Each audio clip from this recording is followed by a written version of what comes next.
Okay, let's go. Number 1. The initiation well. You're standing at the edge of a circular opening in a manicured garden in Sintra, Portugal, and the first thing that hits you is the geometry. The garden behind you is immaculate trimmed hedges, carved stone fountains, peacocks crossing the gravel path. Everything here projects wealth and order.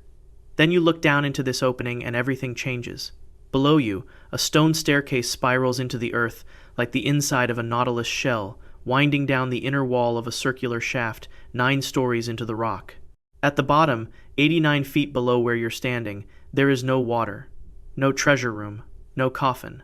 There is a circular stone floor, a drain that serves no hydraulic function, and 4 tunnel entrances leading into darkness in 4 different directions. You have no idea where any of them go. This is the initiation well at Quinta de Regalera, built in 1904 by a man named Antonio Augusto Carvalho Montero. Not a medieval lord, not an ancient priest-king, a coffee merchant from Sao Paulo who made enough money to buy one of the most extravagant private estates in Portugal and fill it with architecture he never publicly explained. Locals called him Montero das Milhos, Montero of the Millions. He brought in Luigi Manini, an Italian architect who typically designed opera sets, and together they built something that professional researchers still cannot fully interpret a century later. The well is 89 feet deep. It has 9 landings. The number 9 is not decorative. In Templar numerology, 9 is the founding number of the Knights Templar, 9 knights, 9 years excavating beneath the Temple Mount in Jerusalem, 9 stages of initiation in the order's inner degrees. The walls of the shaft are carved with compass roses, with crosses of the Order of Christ, the direct Portuguese successor to the Knights Templar after the order's dissolution in 1312, and with Rosicrucian symbols that appear in no other documented architectural context in Portugal. Montero was a Freemason and a committed occultist. His estate was designed as a physical map of initiatory knowledge, and the well was its axis. The ceremony it held was this. A candidate for initiation was blindfolded and lowered to the bottom. The guides withdrew. The candidate had to find the exit by navigating the tunnels in total darkness, by feel, emerging at one of several points across the estate. Descent as death, navigation through the dark as ordeal, emergence as rebirth. The well was a machine for transformation. Whoever designed it understood the symbolism with precision that goes beyond fashionable Edwardian occultism. And that is the mainstream explanation, that Montero was simply a wealthy eccentric, operating in a period when Templar and Rosicrucian symbolism was fashionable among European elites. The late 19th and early 20th centuries saw a proliferation of neo-Gothic and esoteric architecture from wealthy patrons who decorated their estates with symbols of arcane knowledge as a form of intellectual identity. Montero, on this reading, was performing mysticism rather than practicing it. The well is elaborate theater, not preserved tradition. Here's the problem with that reading. The 9 landing alignment to Templar founding numerology, the Order of Christ crosses, and the Rosicrucian symbols are not generic decorative choices. They form a coherent initiatory system whose internal logic matches documented, medieval esoteric practice with a precision that decorative eclecticism doesn't produce. Montero died in 1920.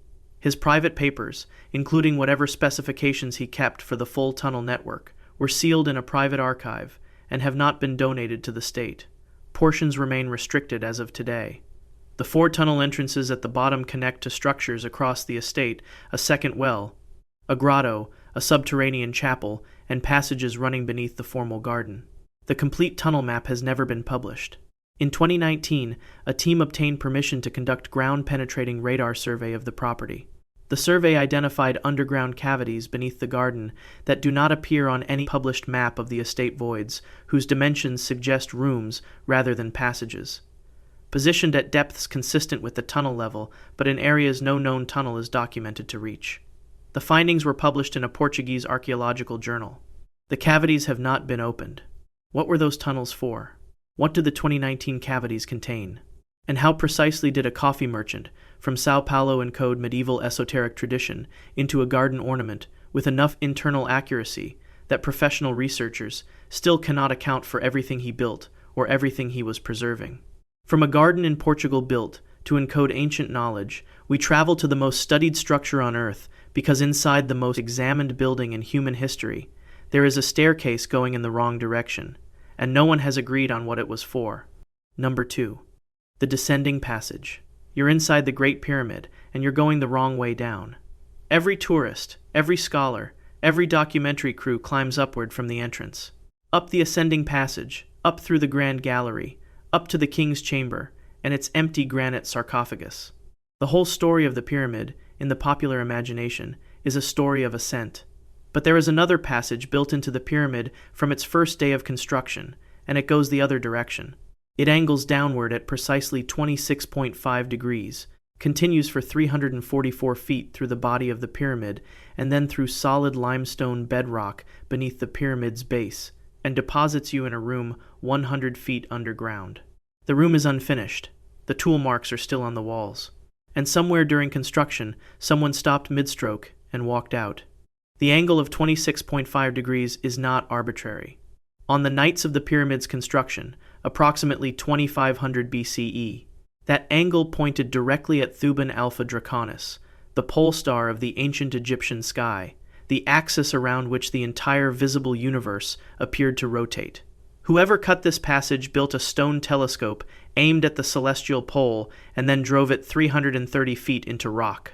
Sir William Flinders Petrie measured the passage in 1881, achieving accuracy to within a quarter of an inch across its entire 344-foot length. His measurements remain the gold standard more than 140 years later. The passage is straight. The angle is exact. The alignment is real. The room at the bottom is called the subterranean chamber. It is 46 feet wide and 26 feet long, large enough for a royal burial. The walls show tool marks at every stage of cutting. Rough chiseling, finer finish work, then abrupt stops. On the floor, a pit roughly 6 feet wide and 49 feet deep was also excavated and also abandoned. No sarcophagus, no mummy, no inscription, no offering, no painted hieroglyph. Just a room that was being built and then wasn't. The standard Egyptology explanation is straightforward. The subterranean chamber was the original burial plan for Pharaoh Khufu, following the Old Kingdom custom of burying pharaohs in chambers cut into bedrock. When Khufu changed his mind and decided to place his burial higher in the pyramid in Kasa, what became the king's chamber, the subterranean work, was abandoned mid-construction. The unfinished floor and the incomplete pit are simply evidence of a plan change. The descending passage was retained as a structural element. Here's where it gets strange. The descending passage was not retrofitted. It was engineered into the pyramid from the foundation level. Its angle, its length, its relationship to the pyramid's geometry were calculated before the first casing block was laid. If the subterranean plan was the original design and the king's chamber plan was the revision, both architectural programs were built simultaneously from day one, not sequentially. And the pit in the subterranean chamber floor, which transitions laterally into a horizontal passage called the grotto, connects back up to the well shaft that runs between the descending and ascending passages.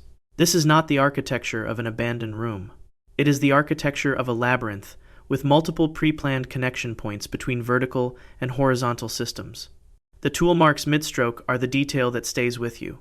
Researchers who have examined them closely, including members of the Egyptian government's own inspection teams, confirm that they show no sign of deliberate finishing or smoothing.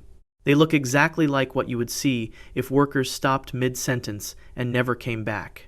In 2017, the Scan Pyramids project used cosmic ray Muon tomography to look inside the pyramid without drilling. They confirmed the large, previously unknown void above the Grand Gallery. Less reported were the density anomalies detected below the subterranean level regions of the bedrock beneath the pyramid's foundation, whose density readings differ from the surrounding limestone in ways consistent with additional chambers not yet identified.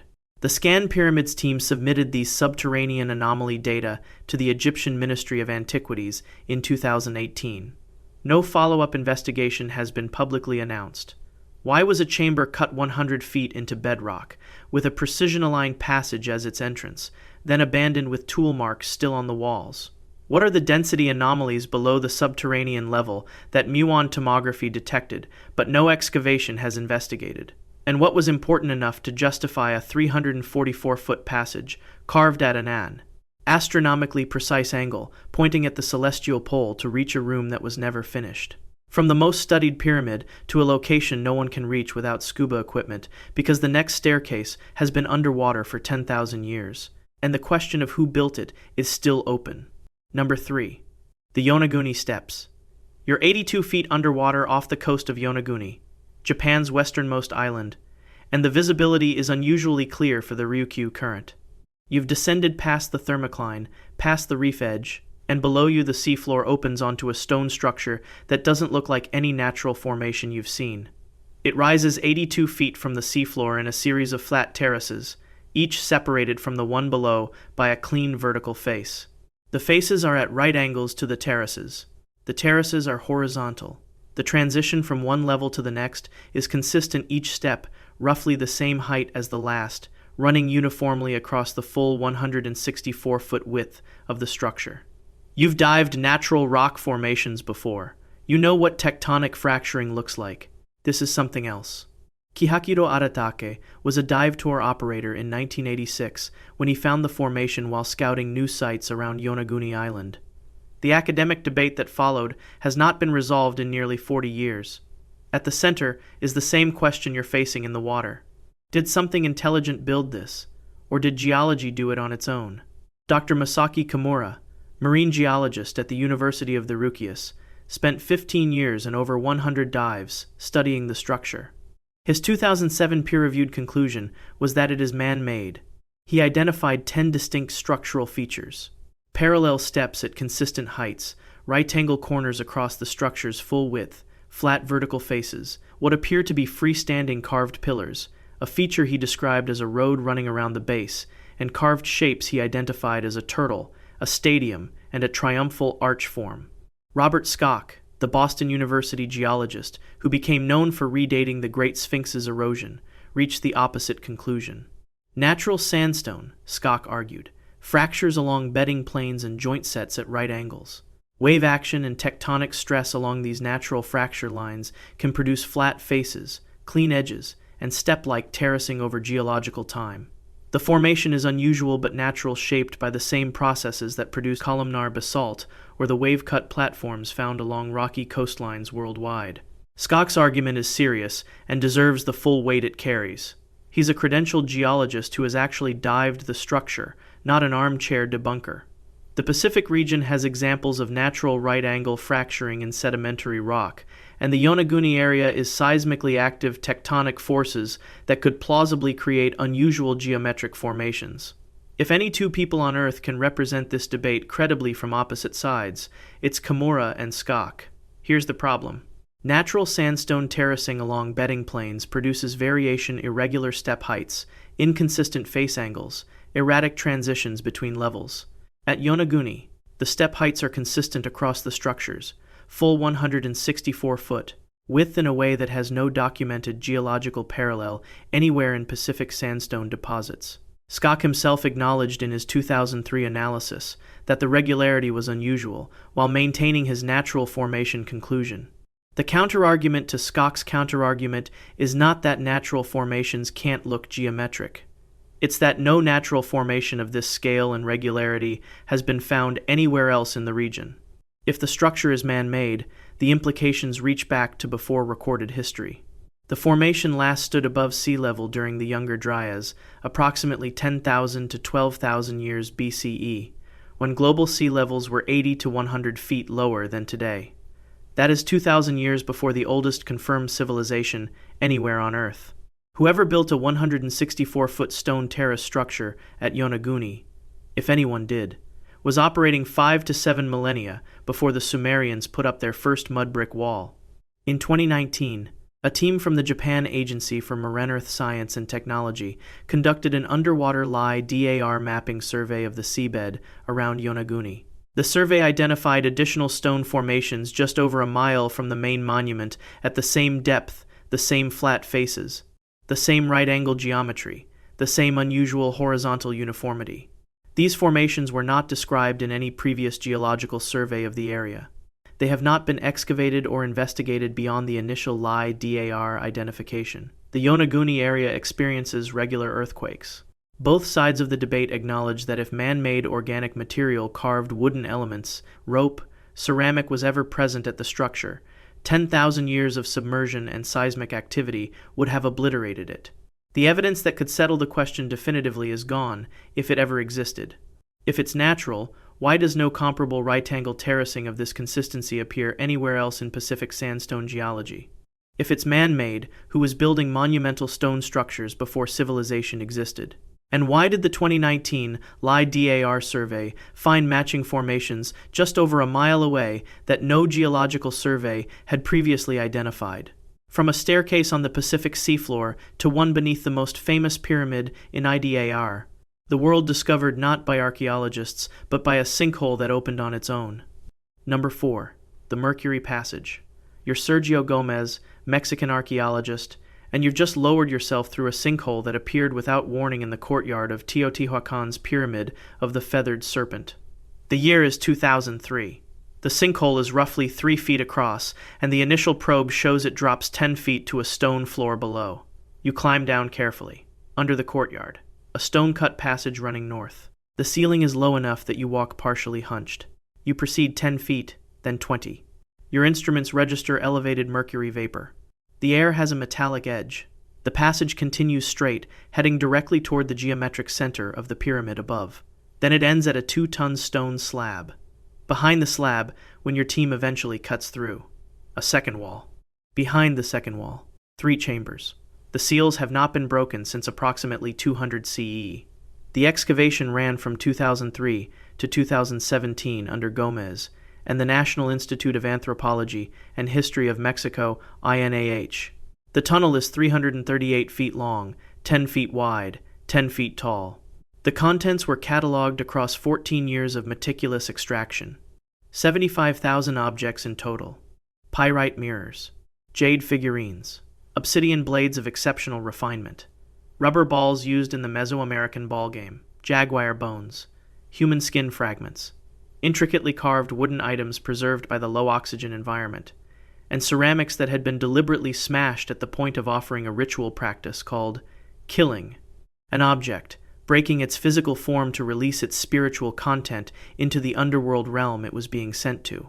On the floor of the 3 innermost chambers, liquid mercury. The excavation team measured approximately 16 gallons of liquid mercury, pooled in carved recesses across the chamber floors, in some areas several inches deep.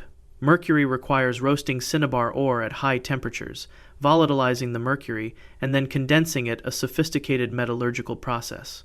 The nearest natural mercury deposits to Teotihuacan are approximately 750 miles away, through mountain terrain, with no wheeled vehicles and no draft animals available in pre-Columbian central Mexico.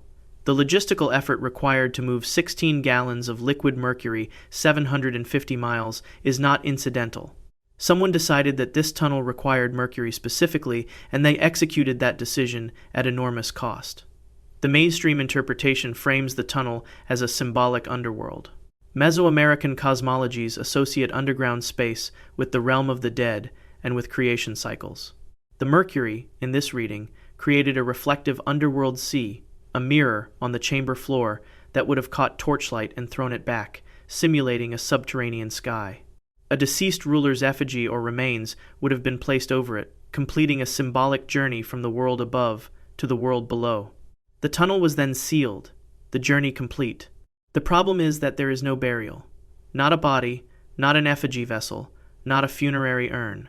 The tunnel was built to the scale and complexity of a royal tomb, filled with offerings whose acquisition required resources at the state level, and then sealed for 18 centuries with nothing dead inside it.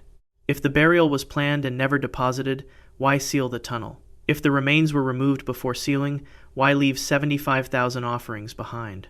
Teotihuacan had no known written language. No inscription explains the decision. The civilization that built this city, whose name we do not know, who left no deciphered text, sealed 16 gallons of mercury and 75,000 objects in a tunnel under their most ornate pyramid, and left no record of why. In 2015, ground-penetrating radar scans of the chambers at the tunnel's inner end detected 3 additional cavities beyond the excavated room spaces sealed behind the innermost walls. These rooms have not been opened. INAH has confirmed their existence. No timeline for investigation has been published. Why did the builders transport 16 gallons of mercury 750 miles through mountain terrain to fill a chamber that no one would ever see? Why is there no burial in a structure with every architectural signature of a royal tomb? And what is in the 3 rooms behind the innermost walls, the spaces that have been sitting sealed, confirmed by radar since the year 200 CE, that no one has yet opened? From a tunnel deliberately sealed in 200 CE, we arrive at one that cannot be investigated at all, not because of the past, but because of the present. Number 5. The Well of Souls. You're standing inside a tunnel beneath the Temple Mount in Jerusalem in 1981, and you found something that wasn't in the survey maps. The tunnel runs east beneath the Muslim quarter, following the line of the ancient city wall, and it has brought you to the base of the foundation stone, the flat limestone outcrop at the center of the Dome of the Rock, 3 stories above your head. You're standing in low light, one hand on rough-cut limestone that was placed before the Romans, before Herod, possibly before anyone living today can document. The stone smells of iron and mineral water. In the rock face at eye level, there is a passage, and at the back of that passage, stairs going down. Before you can take a single step, the order arrives to stop, seal the tunnel, walk away. What you've reached is the cave known as the Well of Souls. It sits directly beneath the foundation stone, the rock, at the center of the Dome of the Rock, accessible to visitors today via a trapdoor set into the floor of the dome and a short staircase descending 15 feet into the earth. The cave measures roughly 20 feet by 15 feet. Its ceiling is the underside of the foundation stone itself, cold, slightly damp, layered in a way that suggests the rock was worked at some point in its history. In the southeastern corner, there is a small circular pit of unknown depth. Christian tradition has called it the Well of Souls since at least the medieval period, believing it to be a shaft to the realm of the dead. The depth of this pit has never been measured. The foundation stone is the holiest object in Judaism, the even Ha-Shatiyah, the stone of foundation, traditionally identified as the rock on which Abraham prepared to sacrifice Isaac, on which Jacob dreamed of a ladder to heaven, and upon which the Holy of Holies of Solomon's temple was built. It is simultaneously the site where Islamic tradition holds that the Prophet Muhammad ascended to heaven during the night journey. The political and religious weight concentrated into this single piece of limestone is without parallel on earth, and that weight is precisely why the stairs below it cannot be investigated. In 1981, an ultra-Orthodox group called Ataret Kohanim began unauthorized excavation beneath the Muslim quarter of Jerusalem, seeking the foundation walls of Solomon's temple. Israeli police stopped the operation after protests from the Waqf, the Islamic trust that administers the Temple Mount, and from international governments. In the brief period before the tunnel was sealed, the excavators reported a passage descending beneath the foundation stone level below the known cave, below the accessible space before they were ordered to stop. The mainstream archaeological position is appropriately cautious here. The Temple Mount has been continuously occupied, built, demolished, and rebuilt across 3 millennia. The subterranean spaces beneath it are complex and poorly documented precisely because excavation has never been permitted. The 1981 account comes from ultra-Orthodox excavators with an ideological agenda. Their description of a descending passage may reflect wishful interpretation of natural cave formations or construction cavities in the medieval structure. Without independent verification, the account cannot be treated as reliable evidence. That caution is methodologically correct. It's also the only answer available, because independent verification is structurally impossible. The Waqf has rejected every archaeological excavation application beneath the Temple Mount since 1967. The Israeli government supports this prohibition as a condition of the political arrangement governing the site. In 1996, the opening of the Western Wall Tunnel, a passage running alongside the western foundation wall of the Mount, not beneath the religious platform at all, triggered riots in which 80 people were killed across Israel, the West Bank, and Gaza. The political stakes make investigation functionally impossible, regardless of what the evidence might show. Between 1119 and 1128 CE, the Knights Templar occupied the Temple Mount and used the Al-Aqsa Mosque as their headquarters. Medieval documents describe them conducting excavations beneath the mount during those 9 years. Crusader-era accounts record that they removed cartloads of material from the underground spaces before leaving Jerusalem in 1128. What they found is not recorded in any surviving document. The connection between the Templar 9 years of documented underground excavation and the order's subsequent rise to extraordinary wealth and political power within a decade of leaving Jerusalem has never been explained. In 2020, Victor Segreda, working with the Megalithic Research Foundation, conducted a ground-penetrating radar survey of the Temple Mount platform from accessible surface positions. The survey identified a rectangular anomaly 56 feet below the foundation. Stone a void that does not match any known geological formation in the local limestone. It has not been investigated. What did the Knights Templar remove from 9 years of documented excavation beneath the Temple Mount? What is the rectangular anomaly 56 feet below the foundation stone? And why is this, of all archaeological sites on Earth, the one whose answer is protected by international political agreement rather than by the limits of science? From a staircase sealed by diplomacy, we travel to one sealed by an ocean, whose city was built from materials that no one has explained how to move. Number 6. The Stairs of Nan Douwas. You're in a dugout canoe pushing through a narrow canal on a coral reef in the middle of the Pacific Ocean. And on both sides, the walls rise 23 feet out of the water. They're built from interlocked black hexagonal logs, columnar basalt, each column roughly 16 feet long, each weighing up to 55 tons, stacked in alternating directions the way you would stack Lincoln logs if Lincoln logs weighed as much as a loaded freight truck. The canal narrows. You pass under a stone archway. The water ahead darkens as the walls climb higher. You enter a central enclosure, and at the base of the inner wall, stairs descend into water so black you cannot see your own hand at the surface. No one knows how far they go. The nearest quarry for this basalt is 15 miles away, across open ocean. There are no cranes here. There are no wheels. The Pohnpeian oral tradition says the stones were flown into place by twin sorcerers. That is the only engineering explanation that has been offered. Nan Madol is a complex of 92 artificial islands built on the tidal flats off the eastern shore of Pohnpei Island in what is now the Federated States of Micronesia.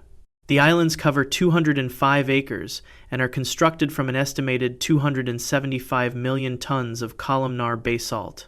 UNESCO designated the site a World Heritage Monument in 2016 and immediately placed it on the endangered list, because the coral reef beneath the structures is subsiding. The city is slowly sinking back into the ocean it was built from. The innermost compound, Nan Douwas, contains the central burial tomb and a series of interior platforms. At the base of the central tomb's outer wall, a stone staircase descends into fully flooded interior chambers. In 1977, German colonial administrator Walter Panning organized the first documented investigation. His survey crew refused to dive. The Pohnpeian guides who accompanied them described the chambers as bottomless. Panning recorded this in his official report, noted it as unusual, and moved on to other matters. In 1963, American archaeologist David Hanlon led the first systematic diving survey. His team descended to 66 feet in the flooded chambers and found no bottom cut and no wall termination. The chambers continued beyond the range of their equipment. The survey was ended. Hanlon's findings were published in the Pacific Studies Journal. 60 years later, no follow-up diving survey has been conducted at comparable depth with modern equipment. In 1997, a Smithsonian Institution research team conducted a magnetometer survey across the site, mapping the distribution of metallic materials in the basalt structures.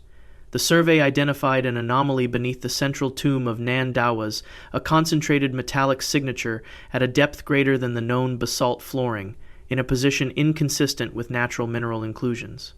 Metallic anomalies of this type in archaeological contexts typically indicate either worked metal objects or intentional metallic deposits. The Smithsonian team flagged the anomaly in their technical report. No follow-up excavation or investigation has been conducted. The anomaly has not been cited in subsequent major publications on Nan Madol.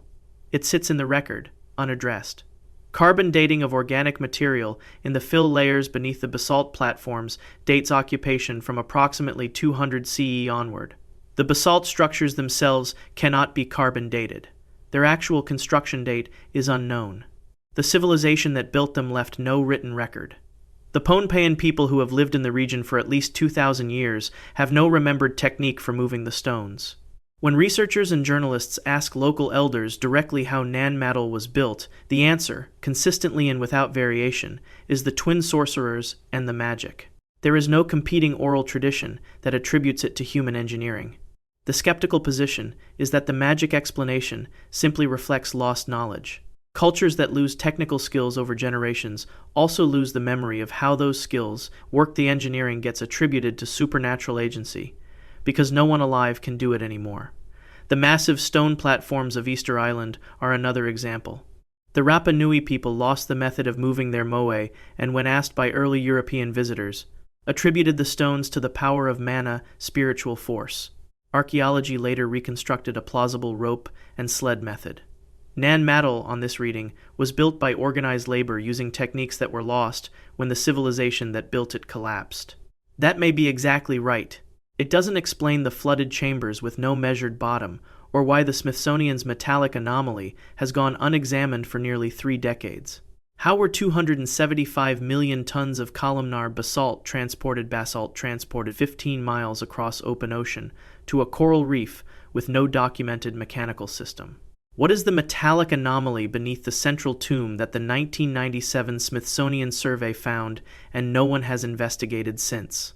And why do the flooded stairways of Nan Madol descend to depths that no diving team has yet reached?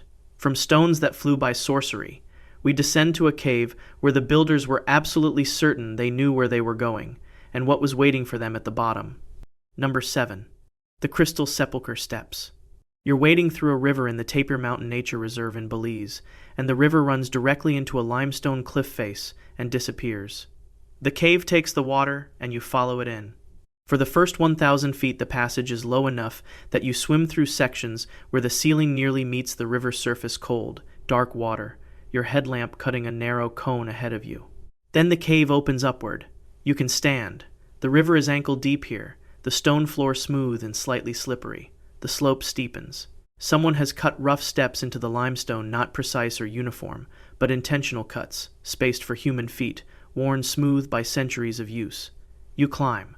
At the first landing, a ceramic vessel sits intact in a natural depression in the rock. At the second landing, the ceramic has been deliberately smashed, pieces spread in a radius from the central point of impact. At the third landing, a human skull faces downward into the cave. You are entering somewhere that the people who made these steps did not consider a cave. They considered it a door. Aktun Tunishil Muknal, the ATM Cave. Cave of the Crystal Sepulchre was first fully documented by archaeologist Shai May of the Belize Institute of Archaeology in 1989. The cave system extends nearly 2 miles. The ceremonial chamber at the end is accessible only through the swim, the river wade, and the carved stone climb. There is no other way in. Inside the terminal chamber, AWS team found 14 complete human skeletons placed across the cave floor. Most show evidence of blunt force trauma to the skull killed here or brought here after death, as offerings to whatever the cave represented. The ceramics recovered date to 250 to 900 CE, the classic Maya period. Some vessels are intact. Others are killed, deliberately smashed at the moment of offering, a practice documented across Maya ritual contexts as the release of an object's spiritual content. The killed vessels and the killed people share the same grammar. They were sent through. The most famous of the 14 is a young woman, approximately 20 years old at death. She has lain in this cave for more than 1,000 years. Calcium carbonate-rich water dripping from the cave ceiling has mineralized her bones, completely every surface coated in a crystalline crust of sparkling white mineral that catches any light source and scatters it across the chamber walls. Researchers call her the Crystal Maiden. She is the only fully calcified human skeleton of this completeness in the Western Hemisphere. She is a 1,000-year-old geode in the shape of a person, and she is still here, in the dark, at the end of the stairs. The Maya Popol Vuh, their sacred creation text, preserved in oral tradition and transcribed in the 16th century, translated into English by Dennis Tedlock in 1985, describes Xibalba, the underworld realm, in specific geographic terms. Its entrance is a cave. A river runs into it. The path goes downward. Travelers must cross water and navigate darkness before reaching the ritual space. The description is not metaphorical in Maya theology. The Popol Vuh presents Xibalba as a physically accessible location, and generations of Maya priests knew where to find the door. ATM Cave has a river entering its mouth. The path goes down. Entry requires swimming through water in darkness. The terminal chamber is reached by carved stone stairs. The mainstream position doesn't argue against the identification. Archaeologists who have worked on the site for decades accept that the Maya chose this cave because it fit their sacred text's description of the underworld entrance. What the mainstream position cannot answer is the direction of causation.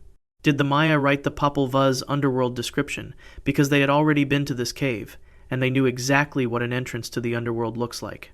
Or did the text describe an ideal, and Maya priests searched the limestone karst of Belize until they found a cave that matched it?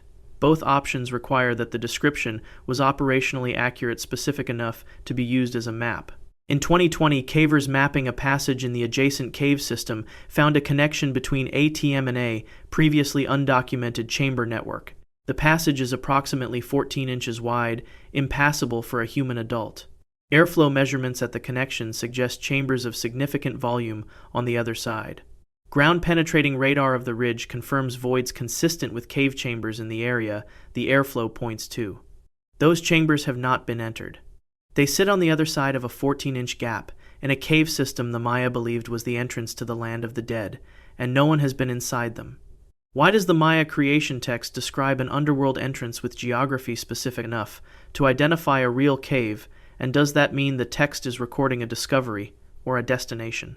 What is in the chamber system behind the 2020 passage too narrow to enter?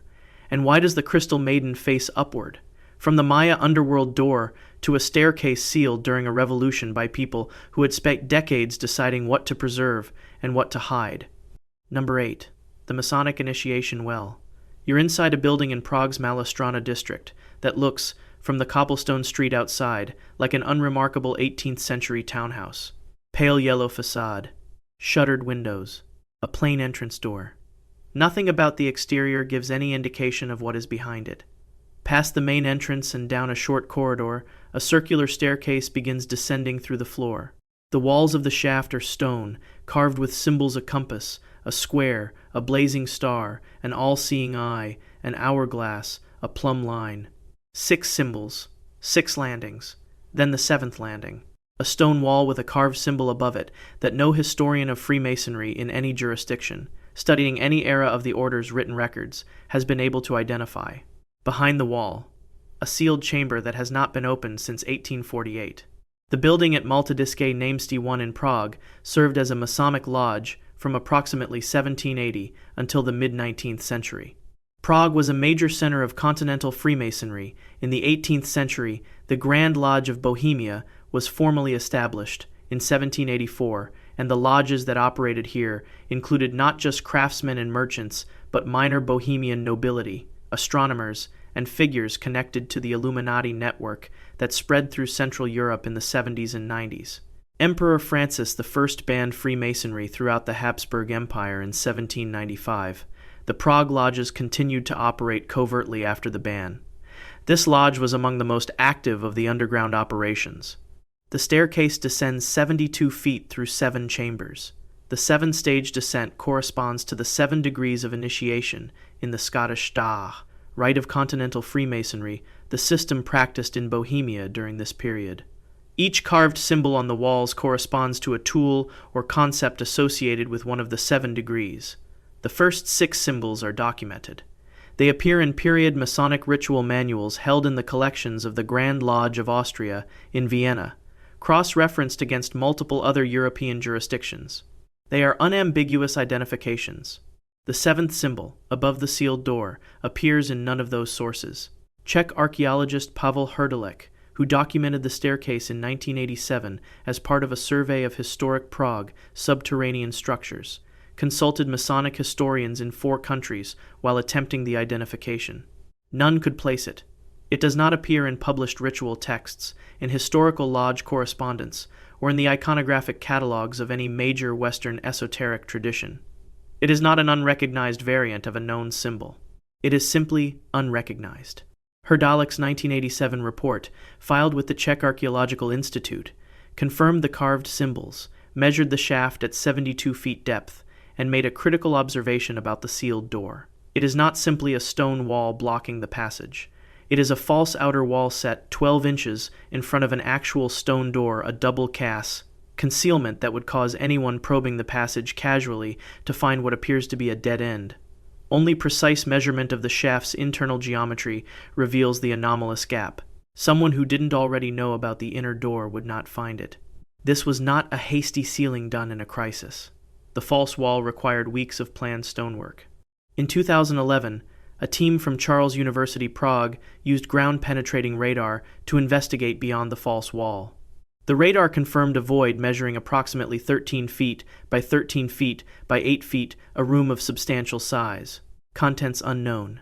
The sealing was done in 1848. That is not an arbitrary year. In March and June of 1848, street fighting between Czech nationalists and Habsburg imperial troops brought violence to precisely the streets around Malta. The lodge members sealed the seventh chamber during this period and then dissolved the lodge entirely.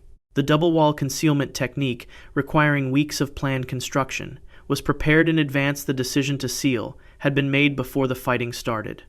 They were not improvising under pressure. They were executing a plan. The skeptical reading is straightforward. 1848 was a period of political upheaval across Europe, and any private organization with secrets and a suspicious cellar had reason to conceal its contents from revolutionary committees and imperial investigators alike. The sealed chamber may contain nothing more than ritual regalia, correspondence, and financial records, the ordinary documents of a covert organization protecting itself from state prosecution. The unidentified symbol may be a local innovation in Bohemian lodge practice that simply never spread and thus never entered the written record. That reading is possible. It is also the only reading available, because the room has not been opened. What is the unidentified symbol carved above the sealed seventh door that Masonic historians in 4 countries could not place? What did the lodge members decide was worth concealing with a false wall planned weeks in advance during a revolution? And if the 7th degree of this initiatory system claimed to preserve knowledge descending from the builders of Solomon's temple, is that knowledge still sitting in a radar-confirmed room 72 feet under a quiet street in Prague? From a chamber sealed by human decision to a city sealed by geological time, and the people who built the stairs going down left no name, no script, and no explanation. Number 9. The stairwells of Derinkuyu. You're in Cappadocia, central Turkey, and you've ducked through a doorway in a hillside that opens into a corridor going down. The walls are soft volcanic tuff, pale gray-brown, carved smooth where the tools worked them, and rough where the rock pushed back. The air is cool and fresh. You descend one floor, then another. You pass stables the ceiling height correct for livestock, the stone floor worn in the pattern of hooves. You pass storage rooms with carved shelves still intact. You find a winery, the pressing stone still in position. You pass what appears to be a school. A large room, carved stone benches along the walls, in the correct configuration for instruction. 7 floors down, you find a church. It is cut in the shape of a cross, with an apse and a nave, the vaulted ceiling intact. You are now 130 feet underground. There are 11 more floors below you. In 1963, a man in the village of Derinkuyu was renovating his basement and removed a wall. Behind it, a corridor. The corridor led to rooms. The rooms led to stairwells. He notified Turkish authorities. Excavations revealed a city. 18 stories, descending to 280 feet below the surface, with a tunnel network extending 34 miles connecting Derinkuyu to at least 8 other underground cities, including Kamikli, 5.5 miles to the north. The complex is estimated to have housed 20,000 people, plus their livestock. The engineering is documented and specific. 52 ventilation shafts were drilled from the surface to various depths, calibrated to maintain breathable air at the lowest occupied levels through cross-ventilation. The internal wells, bored to the water table below the lowest level, were designed so that the shaft openings at each floor could be blocked from below, preventing anyone above from poisoning the water supply during a siege. Every stairwell connecting levels is narrow enough that one defender can hold against multiple attackers. And at each level, circular stone doors, cut from basalt, weighing between 440 and 1,100 pounds, that could be rolled to seal the connecting passage. The mechanism works only from the inside. There is no external release. Whoever was above the sealed door could not get in. Whoever sealed it from below could not be reached. The standard historical explanation is that Derinkuyu was a refuge city constructed to shelter the population during raids by enemies on the surface, sealed when invaders came and reopened when they left. The Hittites occupied Cappadocia from approximately 1600 BCE to 1180 BCE. Early Christians used the underground spaces from roughly 100 CE to 400 CE, hiding from Roman persecution. Various later groups used and expanded it. On this account, the rolling stone doors make perfect sense. They are exactly the mechanism you would design for a population seeking to survive a surface attack by making themselves inaccessible. Here's the problem. Rolling stone doors that seal from the inside are not the architecture of people hiding from a ground-level threat. They are the architecture of people managing something they were sealing down there with them. A door that locks only from inside does not keep enemies from getting in. Enemies can simply wait at the entrance and starve whoever is inside out, as occurred repeatedly with underground fortifications throughout history. What a door that locks only from inside definitively does is prevent anyone from opening it from above. It is a one-way mechanism. It operates in one direction.